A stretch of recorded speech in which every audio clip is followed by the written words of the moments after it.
네, 오늘 사사기 21장, 이제 사사기 마지막 장입니다. 지금까지 사사기를 전반적으로 보셨지만 사사기의 이스라엘 백성의 삶은 반복되는 불순종의 패턴이 있었죠. 저는 이것을 불순종의 7가지 패턴이라고 생각하고 암기하고 있습니다. 가나안 족속과 함께 거주하고 그들과 통혼하고 우상을 섬기며 죄를 범하고 그러면 하나님의 징계가 임하고 백성들은 하나님께 부르짖으며 회개하고 그러면 하나님이 사사를 세워 구원하시고 다시 평화가 찾아오고 하는 이런 위태위태한 흐름이 이제 오늘 마무리가 되는데 마무리조차도 이스라엘 백성은 여전히 혼란 가운데 있습니다. 오늘 본문을 읽기 전에 사사기 19장, 20장의 내용을 간략히 이해해야 하는데요.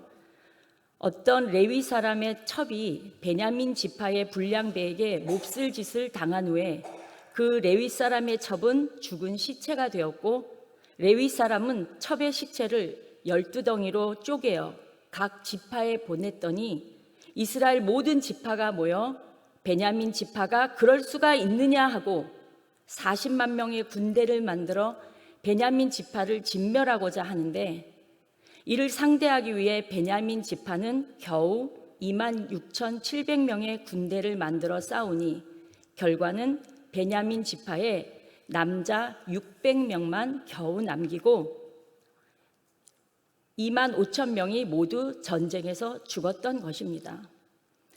그리고는 모든 이스라엘 백성들은 맹세를 하는데 그 내용이 오늘 본문 1절입니다. 제가 읽겠습니다. 이스라엘 사람들이 미스바에서 맹세하여 이르기를 우리 중에 누구든지 딸을 베냐민 사람에게 아내로 주지 아니하리라 하였더라. 그렇게 각오를 하고 맹세를 하였습니다. 그런데 맹세 후에 돌아서 보니 큰일이 났습니다. 베냐민 지파 남자 600명이 결혼할 수 있는 여자가 없어서 이 지파가 없어지게 생겼습니다. 2절에서 4절까지 보겠습니다. 백성이 베델에 이르러 거기서 저녁까지 하나님 앞에 앉아서 큰 소리로 울며 이르되 이스라엘의 하나님 여호와여 어찌하여 이스라엘에 이런 일이 생겨서 오늘 이스라엘 중에 한 지파가 없어지게 하시나이까 하더니 이튿날에 백성이 일찍이 일어나 거기에 한 제단을 쌓고 번제와 화목제를 드렸더라. 지금 모든 이스라엘 백성들이 베냐민 지파 동족들을 진멸하다시피 하고서 아이쿠 베냐민 지파가 없어지게 생겼는데 이걸 어떻게 하나 하며 큰 소리로 울었다는 것입니다. 여러분 상식적으로 이해가 가십니까? 자, 우리 딸을 베냐민 지파에게는 주지 말자고 맹세한 그날 다시 깨달았는데 우리가 딸을 안 주면 베냐민은 이제 없어지는구나. 남자가 결혼할 여자가 없으니까 이제 끝나는 것이구나 하고 비로소 깨닫고 큰 소리로 울었다는 내용입니다. 여러분, 큰 소리로 운다 기억하실지 모르겠는데요. 사사기 2장 4절을 보면 하나님의 사자가 너희는 가나안 땅에 들어와서 왜 이 가나안 사람들을 진멸하지 않느냐고 나무랄 때 그때도 백성이 소리를 높여 운지라. 이렇게 사사기가 시작되었습니다. 우는 것으로 시작한 그들은 끝날 때에도 큰 소리로 울면서 사사기를 마칩니다. 이것은 이 사사 시대에 그들에게는 진정한 평화가 없음을 여실히 보여주는 장면인 것입니다. 3절에 지금 이스라엘의 한 지파가 없어진다. 그런데 없어지게 된 이유가 외적의 침입이 아닙니다. 그동안 수많은 외적의 침입이 있었지만 이스라엘은 그때마다 한 공동체로 싸우고 버티고 견디어냈어요. 그런데 지금 자기끼리 내분으로 자기 동족끼리 싸움으로 인해서 한 지파가 없어질 위기에 처하게 된 것입니다. 이것이 지금 기가 막힐 일인 것이죠. 그리고 나서 누가 시킨 것처럼 슬피 운 뒤에 이튿날에 일찍 일어나 제단을 쌓고 번제와 화목제를 드렸더라. 겉으로 보기에는 일면 정신을 차린 것 같아 보입니다. 자, 하나님께 제사를 드리고 이제 하나님의 지혜를 얻을 것 같아요. 5절입니다. 이스라엘 자손이 이르되 이스라엘 온 지파 중에 총회와 함께하여 여호와 앞에 올라오지 아니한 자가 누구냐 하니 이는 그들이 크게 맹세하기를 미스바에 와서 여호와 앞에 이르지 아니하는 자는 반드시 죽일 것이라 하였습니다. 여러분, 여기서 이스라엘 백성들의 합심하여 맹세하는 모습을 잘 보셔야 합니다. 아까 1절에서 맹세할 때에 하나님께 묻지 않고 자기 성격대로, 자기 성질대로 맹세해 버렸죠. 그런데 본문 5절 여기서도 제사는 드렸지만 하나님께 묻지 않고 또 한 번 그들이 크게 맹세를 하고 있습니다. 이 맹세도 역시 하나님 앞에서 한 것이 아닙니다. 뭐라고 맹세했냐 하면 지금 이 미스바에 와서 우리와 함께 통곡하는 중인데 누가 올라오지 않았느냐, 올라오지 않은 사람은 다 죽이자라고 또 맹세를 하고 있습니다. 참 이해가 안 되는 일이죠. 자기네가 지금 맹세를 잘못해놓고 그 맹세 때문에 베냐민 지파가 없어질 엄청난 일이 되도록 만들어 놓고 함께 맹세를 한 미스바에 오지 않은 사람들을 우리가 죽이자, 그런 생각을 하고 있습니다. 즉 자꾸만 엉뚱한 쪽으로 그들의 시선을 돌리며 끔찍하고 잔인한 생각을 하고 있는 거죠. 그러면서 6절 7절입니다.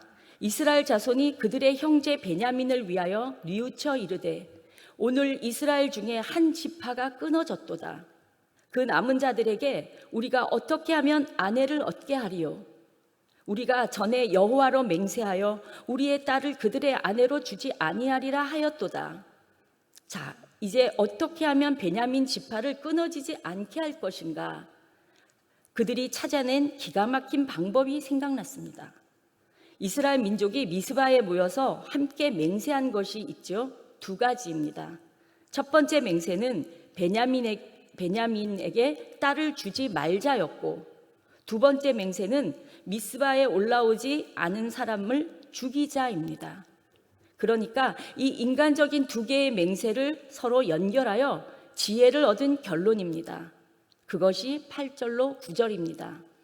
또 이르되 이스라엘 지파 중 미스바에 올라와서 여호와께 이르지 아니한 자가 누구냐 하고 본즉 야베스 길르앗에서는 한 사람도 진영에 이르러 총회에 참여하지 아니하였으니 백성을 계수할 때에 야베스 길르앗 주민이 하나도 거기 없음을 보았습니다.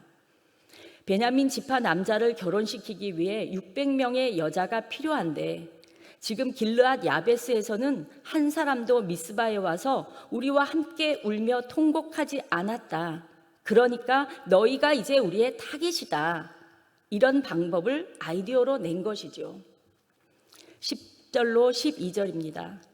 회중이 큰 용사 12,000명을 그리로 보내며 그들에게 명령하여 이르되 가서 야베스 길르앗 주민과 부녀와 어린아이를 칼날로 치라. 너희가 행할 일은 모든 남자 및 남자와 잔 여자를 진멸하여 바칠 것이니라 하였더라. 그들이 야베스 길르앗 주민 중에서 젊은 처녀 400명을 얻었으니 이는 아직 남자와 동침한 일이 없어 남자를 알지 못하는지라. 그들을 실로 진영으로 데려오니 이곳은 가나안 땅이더라. 여러분, 길르앗 야베스, 거기도 이스라엘 백성이고 같은 동족입니다. 근데 동족들을 단순히 우리와 함께 미스바에 참여하지 않았다는 이유만으로 그들을 다 진멸해 버리자는 것입니다. 그리고 그 중에서 아직 남자와 동침하지 않은 처녀 400명을 데려와서 그들을 베냐민에게 주자는 거죠. 이게 해결책이라는 것입니다. 여러분, 이것이 해결책일까요? 여러분은 이것이 아주 논리적이고 합리적으로 보이시나요?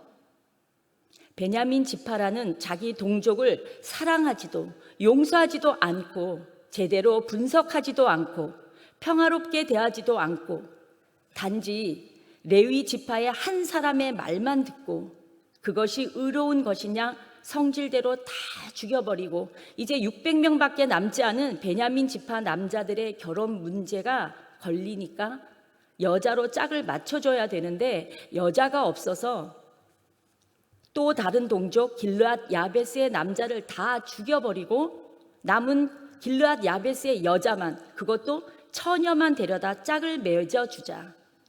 이 말도 안 되는 생각, 정말 천인공노할 생각을 하고 있는 사람들이 누굽니까? 이스라엘의 지도자들입니다. 12지파의 지도자들이 모여서 지금 이 말도 안 되는 일을 벌이고 있는 것입니다. 사사기 기자가 오죽 기가 막혔으면 오늘 12절 마지막에 이렇게 표현합니다. 이곳은 가나안 땅이었더라. 이곳은 가나안 땅이더라. 이게 얼마나 끔찍한 말입니까?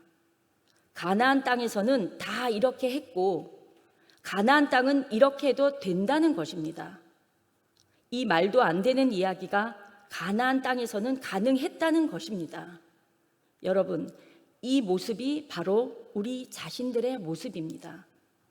우리는 가나안 땅에 살지만 우리는 하나님 백성입니다. 하나님 백성들이 지금 가나안 사람들처럼 행하고 있다는 말씀입니다. 하나님의 백성이 가나안 방식대로 아무 양심의 가책도 없이 하나님께 묻지 않고 자기 소견에 오른 대로 지금 하고 있다는 것입니다. 오늘 사사기 21장의 마지막 25절은 이렇게 마무리하고 있습니다. 그때 이스라엘의 왕이 없으므로 사람이 각기 자기의 소견에 오른 대로 행하였더라.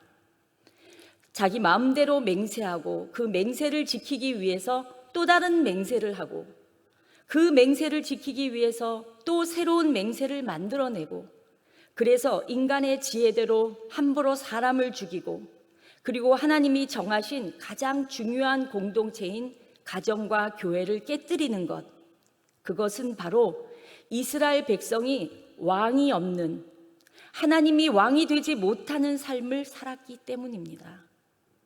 하나님이 왕이 되지 못하는 공동체의 아픔이 어떤 것인지를 성경은 오늘 우리에게 증거하고 있습니다. 왕이 없었기 때문에 자기 소견에 오른 대로 행하고 있다는 것입니다. 이제 말씀을 맺겠습니다.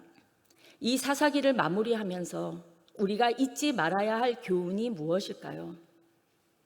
첫 번째는 인간의 끊임없는 범죄입니다. 인간의 끊임없는 타락입니다. 인간은 하나님이 아무리 사사를 보내서 구원해줘도, 아무리 고통스러운 문제가 해결돼도 평안이 찾아오면 또 죄를 짓습니다. 평안이 찾아오면 또 자기 소견에 오른 대로 삽니다. 인간의 끊임없는 타락과 부정, 욕심과 탐욕이 계속적으로 펼쳐집니다. 이것은 마치 우리의 삶과 똑같습니다. 우리도 그렇게 할 지금 형편이 안 되니까 못하는 것뿐이지, 이렇게 할 수만 있으면 아마 우리도 우리 욕심대로 아무렇게나 함부로 남을 죽이는 일도 할 것입니다. 두 번째 교훈은 하나님의 끊임없는 사랑입니다. 인간은 끊임없이 타락하지만 하나님은 끊임없이 사랑하시고 끊임없이 신실하셔서 우리 인간의 범죄하고 징계하고 회개하면 구원하는 이 죄악과 불순종의 사이클, 또다시 반복되는 사이클을 아시면서도 그들을 또 구원해 주시고 계십니다. 우리를 구원하시기 위해 온니엘을 보내시고 에훗을 보내주시고 삼갈, 입다, 삼손을 보내고 끊임없는 사랑을 베푸십니다.